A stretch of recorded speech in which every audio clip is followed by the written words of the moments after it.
आज छत्रपती संभाजीनगरमध्ये मतीन पटेल याची जे अनधिकृत घर होतं, ऑफिस होतं आणि दुकान होतं, त्यावर महानगरपालिकेने कायदेशीर कारवाई करून ते घर जमीनदोस्त केले. त्यामागचं कारण एक होतं, एक तर ते इलिगल होतं, त्याला 3 दिवसाची नोटीस दिली होती, नंतर 24 तासाची नोटीस दिली होती. हे हायकोर्टात गेले होते.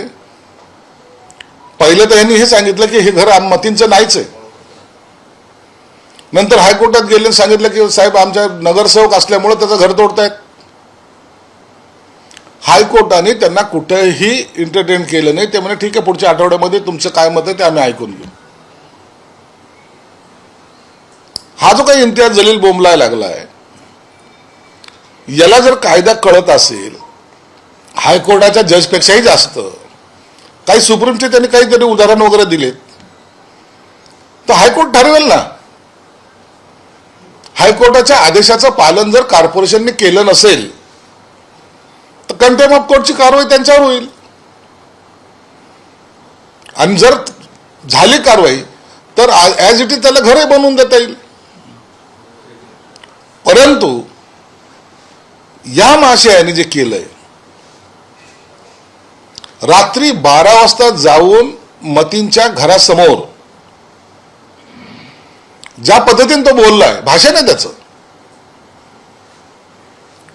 म्हणजे जो हिदा खानच्या प्रकरणामध्ये आरोपी आहे, हिदा खान कुठं सापडली? त्या मतींच्या घरात. ती का बाहेर मांडी घालून बसली होती? का तिची आई बसली होती? का तिचा भाऊ बसला होता? का तिची मावशी बसली होती? का तिचा बाप बसला होता? 35 दिवस त्या घरामध्ये होती ती. म्हणून त्या मतीनला पकडलं ना. आणि जेव्हा एखादा आरोपी पकडला जातो त्या टायमाला त्याच्या घरासमोर रात्री 12 वाजता जाऊन सांगणं, चिंता मत करो, हम तुम्हें घर बना के देंगे, चिंता मत करो, हम तुम्हें नगरसेवक फिर से बनाएंगे. याचा अर्थ काय होतो? याचा अर्थ काय होतो?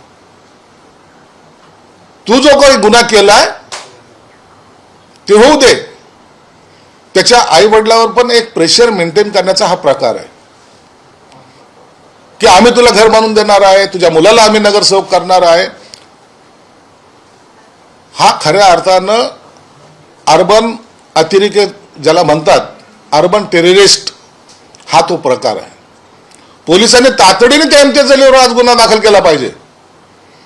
रात्री 12 वाजता जाऊन तो तिथं बोलतो कसा, आरोपीच्या समरनाथ म्हणजे पाठिंब्यासाठी त्या ठिकाणी सभा घेतो कशी, या संपूर्ण प्रकरणामध्ये त्यांनी हिदा खानचं कुठं नाव नाही घेतलेलं. फिदा खान का हिदा खान? निदा खान. जे प्रकरण एवढं गंभीर आहे त्या निदा खानचं कुठं नावही नाहीये. आणि अशा प्रकारे सांगतोय की जसं जेणेकरून हा सगळ्याचा मसिहा झालेला आहे. माझं त्याला ओपन चॅलेंज आहे. इस्लामला मानतोस? कुराण शरीफला मानतोस? ठेव त्याच्यावर हात आणि सांग त्या फिदा खानला मी आणलं नव्हतं म्हणून. तिला लपवण्यामध्ये ह्या इम्तियाज जलीलचा हात आहे. मला खऱ्या अर्थानं सांगायचं, स्पष्टपणे मी बोलतोय, मतीन एवढा आरोपी नाहीये, हा इम्तियाज आरोपी आहे.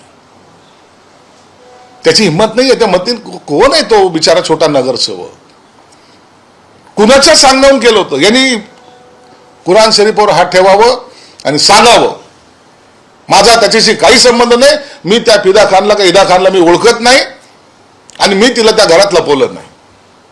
मांडणं भूमिका हिंमत असेल तर. इस्लामचं नाव घेतोस, लोकांना भडकवतोस. पहलगाम मध्ये जाऊन ज्यांनी हिंदू बांधवाला भगिनीला वाचवण्यासाठी ज्यांनी स्वतः जीवाची आहुती दिली, त्या शहीदला एकनाथ शिंदे साहेबांनी घर बांधून दिलं. त्याची चावी संजय शिरसाटने पहलगाम मध्ये जाऊन दिलेली. आम्हाला शिकवतो तू जातीयवाद. हा इम्तियाज जलील, हा राक्षस, ही हैदराबादची औलाद, तिकडची जी आलेली अवलाद ही निजामाची अवलाद या ठिकाणी येऊन हे विष पेरायचं काम करते. त्याला सोडणार नाही मी. उद्या मुख्यमंत्र्यांची भेट आहे.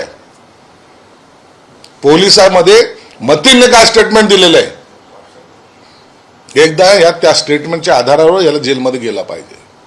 आणि बिद्दलच्या पोलीस कमिशनरला सुद्धा सांगतो, असे रात्रीच्या 12 वाजता जाऊन भडकाऊ भाषण करणाऱ्यावर गुन्हा दाखल करणार आहात का नाही? कशाच्या बेसवर गेला होता तो तिथं?